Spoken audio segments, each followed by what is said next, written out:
Donc, bonjour chers internautes de IGFM, nous avons le plaisir de recevoir aujourd'hui M. Aliou Dia, président des Forces Paysannes. Nous allons parler avec lui des problèmes de l'agriculture de façon générale et les solutions qu'il pourra nous proposer pour trouver vraiment des solutions à ces problèmes. Donc bonjour M. Dia.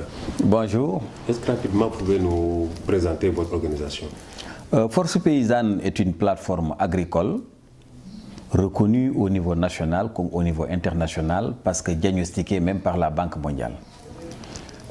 C'est une structure que nous avons créée regroupant des paysans, pasteurs et pêcheurs pour la prise en charge des préoccupations du monde rural en général, mais pour des plaidoyers au profit des paysans, pasteurs et pêcheurs dans leur activité qui concerne 70% de la population sénégalaise. Donc aujourd'hui, globalement, si on devait parler des problèmes des agriculteurs, des paysans de façon générale, quels sont ces problèmes les plus actuels? D'abord, comme vous le savez, l'agriculture occupe une place prépondérante dans l'économie nationale parce que sans agriculture, il n'y a pas de nourriture. C'est pour cette raison qu'en fait, on ne peut pas aspirer à un développement de notre pays, comme d'ailleurs de beaucoup d'autres pays sous-développés, sans que l'on développe l'agriculture. Cela nécessite une bonne politique agricole, cela nécessite effectivement une organisation des producteurs, des pasteurs et des pêcheurs. L'agriculture sénégalaise, comme vous le savez, souffre de beaucoup de problèmes. Le premier problème d'abord, c'est le problème de l'eau. On n'a pas encore maîtrisé l'eau. C'est une agriculture qui dépend de la pluie et qui le plus souvent fausse compagnie. C'est une agriculture également qui manque de financement, qui parle aujourd'hui d'agriculture moderne, parle de financement. C'est un problème aussi qui concerne surtout les semences. On n'a plus de semences certifiées. Le peu de semences dont on dispose est très mal conditionné, très mal géré. Il n'y a pas d'organisation pour les producteurs, ce qui fait qu'en fait, il n'y a pas la quantité, il n'y a pas la quantité. Nous avons des problèmes également de terre. Les terres sont très pauvres aujourd'hui et il n'y a pas les intrants qu'il faut. L'autre aspect, c'est que quelle que soit la médiocrité de la production, les producteurs sont confrontés à des problèmes de commercialisation. Il n'y a pas de marché, il n'y a pas également de bourse des prix, et je crois donc que beaucoup de choses manquent. Et comme vous le savez également, les structures d'encadrement qu'il y avait juste après l'indépendance sont toutes dissoutes. Ce qui fait que donc les paysans sont laissés à eux-mêmes, et comme vous le savez, il faut que l'on change de méthode culturelle. Il faudrait qu'on change également de technique pour effectivement entrer dans la modernité, pour aspirer effectivement à l'émergence. Et pour cela, notre agriculture effectivement souffre de beaucoup de maux. Et les producteurs, les pêcheurs et les paysans, peut-on dire, sont en train de survivre, mais il n'y a pas ce qu'il faut pour qu'il y ait une agriculture idéale. Mais vous avez touché un point essentiel, c'est le financement de l'agriculture. Et je pense que l'État a pris un certain nombre d'initiatives pour accompagner les agriculteurs. Récemment, le ministre de l'Agriculture en provenance, quand il avait effectué un voyage au Brésil, à son retour, il avait annoncé 35 milliards pour l'achat d'équipements pour le monde rural. Qu'en est-il? Effectivement, l'État sénégalais fait des efforts. Depuis, je peux dire, une décennie, l'État procède à des subventions, des semences, des intrants et du matériel agricole. Mais ça, c'est des opérations coup de poing. Alors que notre agriculture mérite effectivement le diagnostic qu'il faut et la solution adéquate. À savoir que ces efforts de l'État sur les subventions, sur la mécanisation qu'on prévoit, je crois qu'est important. Mais il va falloir effectivement faire renaître l'espoir au monde rural pour que l'on croie à la terre. Et pour cela, effectivement, même s'il y a les tracteurs et qu'il n'y a pas la formation qu'il faut à la base, s'il y a effectivement des semences mais pas de qualité, ça a des incidences sur effectivement la production et sur le bien-être effectivement du monde rural qui effectivement gère cette agriculture. Je crois que donc effectivement l'État avait mis à la disposition des producteurs ces années passées des motoculteurs, des motopompes, quelques tracteurs. Le gouvernement actuel a promis effectivement beaucoup de centaines de tracteurs. Certains sont même venus. Ils en ont déjà commencé à donner au sud. 1000 tracteurs sont annoncés. Mais vous savez que l'utilisation d'un tracteur dépend de préalables. Quels sont ces préalables? Les préalables, d'abord, c'est la formation pour la bonne utilisation d'abord de ces tracteurs. Mais il faut qu'effectivement ces tracteurs travaillent le temps qu'il faut. Parce que vous mettez à la disposition, par exemple, d'un producteur un tracteur, alors qu'il n'a pas les semences qu'il faut, il n'a pas les bonnes terres, je crois que ce tracteur sera utilisé, mais risque d'être grippé, sans pour autant, effectivement, jouer le rôle qu'il faut. Donc, il faut qu'on organise les paysans en GIE. Il faut qu'on les organise, qu'on les regroupe, pour que quand le tracteur vient, qu'on l'utilise à bon escient.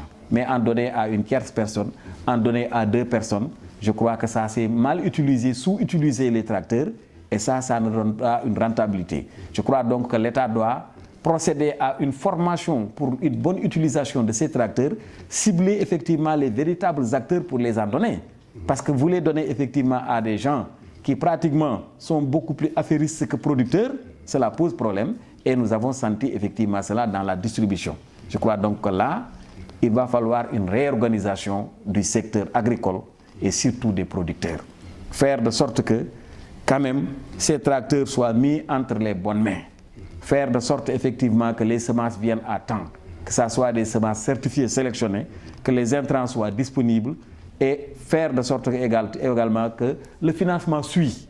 Faire de sorte que des marchés de commercialisation soient ouverts, cela permettra effectivement à notre agriculture de pouvoir permettre à nourrir son homme.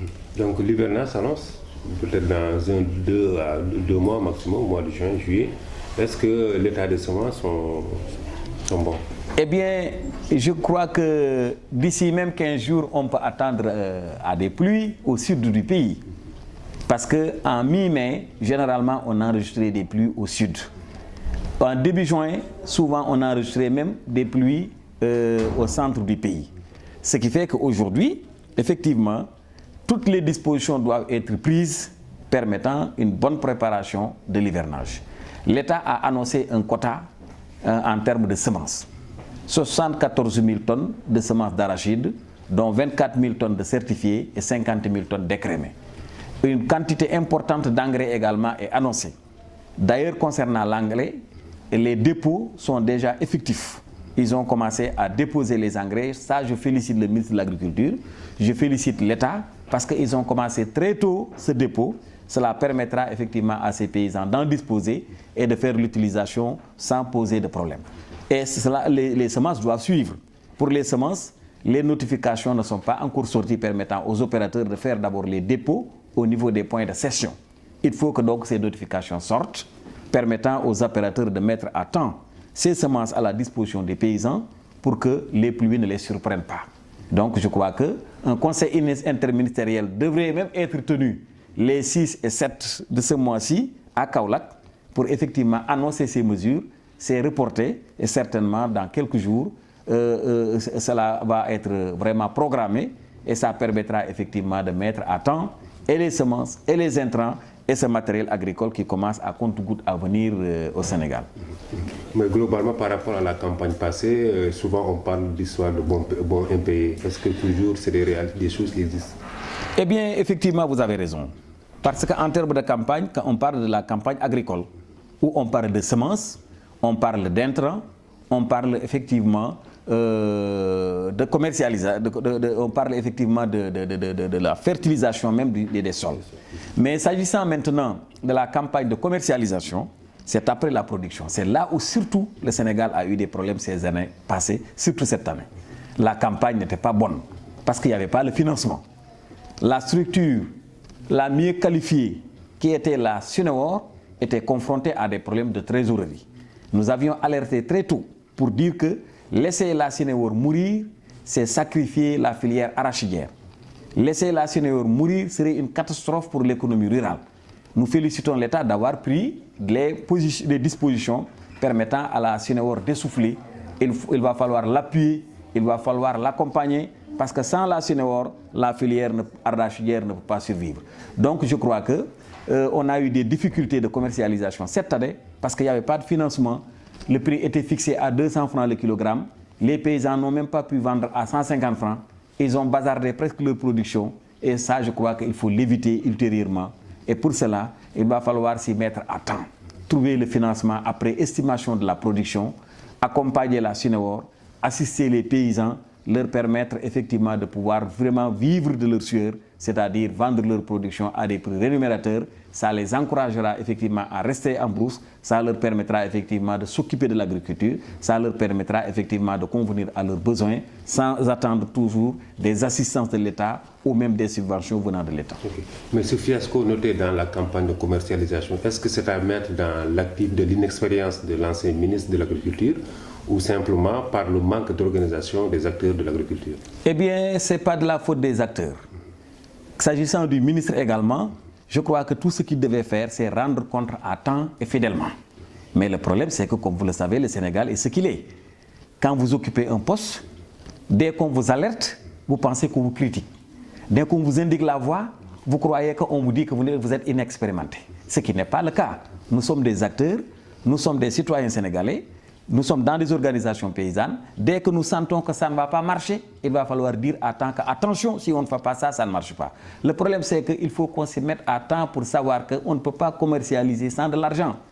Assister effectivement donc les structures comme la Suneor à mériter, à avoir effectivement la garantie qu'il faut auprès des banques offshore et banques nationales pour disposer de crédits leur permettant de mettre à temps les fonds au niveau des points de collecte, de travailler avec les opérateurs qui prennent effectivement au niveau de la base, mais qui puissent, après 48 heures de facturation, disposer de l'argent pour aller payer, pour éviter les bons impayés. Je crois donc qu'il y va de la manière dont s'en prend effectivement de la question, à savoir que le ministre doit concerter tous les acteurs, doit disposer de toutes les informations, les donner à temps au niveau central, et c'est de là-bas maintenant que les décisions doivent être prises rapidement et savoir que c'est une priorité pendant la campagne de commercialisation de voir si est-ce que les schémas donnés par les structures qui achètent, c'est-à-dire la Suneor et autres, sont des schémas qui leur permettent d'avoir les financements qu'il faut,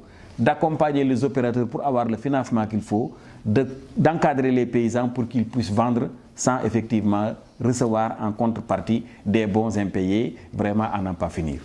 Donc peut-être une dernière question, c'est concernant un peu le programme national d'autosuffisance en riz de 1 600 000 tonnes à l'horizon 2018. Et tous ces problèmes que vous venez d'énumérer, est-ce qu'on pourra atteindre vraiment ce... Je crois que dès qu'on met par exemple les moyens qu'il faut et la concertation avec tous les acteurs, c'est possible qu'on atteigne cette autosuffisance en riz. Le Sénégal a les terres qu'il faut, le Sénégal a l'eau qu'il faut, le Sénégal a les bras qu'il faut. Le problème, tout simplement, c'est un problème de suivi, d'encadrement et de rationalité. Si on rationalise les moyens qu'on met dans ce secteur, qu'on les mette entre les mains qu'il faut, savoir qui fait quoi et qui est qui, je crois qu'effectivement, le schéma tracé par le ministre de l'Agriculture pour atteindre l'autosuffisance en riz, effectivement, est réalisable. Et le ministre actuel s'y connaît. C'est un spécialiste en termes, effectivement, de culture de riz. Et je crois que donc, si l'État met les moyens qu'il faut, qu'on encadre effectivement les producteurs, moi, je n'ai pas de doute qu'effectivement, on atteindra l'autosuffisance alimentaire. Et c'est important. Combien de milliards le Sénégal, effectivement, perd pour l'importation vraiment de riz. Ça fait partie, effectivement, de notre base alimentaire. Je peux dire même que c'est l'aliment le plus prisé au Sénégal. Il est important, effectivement, que le Sénégal utilise, effectivement, ses potentialités. Ce que nous avons dans la vallée, ce que nous avons dans l'Anambé, ce que nous avons au sud, on en a maintenant au niveau des mares, dans la région de Fatigue, dans la région de Kaolack, etc., etc. Il est important donc que le Sénégal exploite ses potentialités. Je crois que donc avec les moyens qu'il faut, avec la rigueur qu'il faut, effectivement, nous parviendrons non seulement à avoir une autosuffisance alimentaire, le Sénégal peut demain exporter du riz. Donc merci Sergent Tonnerre. Je vous rappelle que nous avions comme invité M. Aliou Dia, président des Forces Paysannes. Merci. Je vous remercie beaucoup.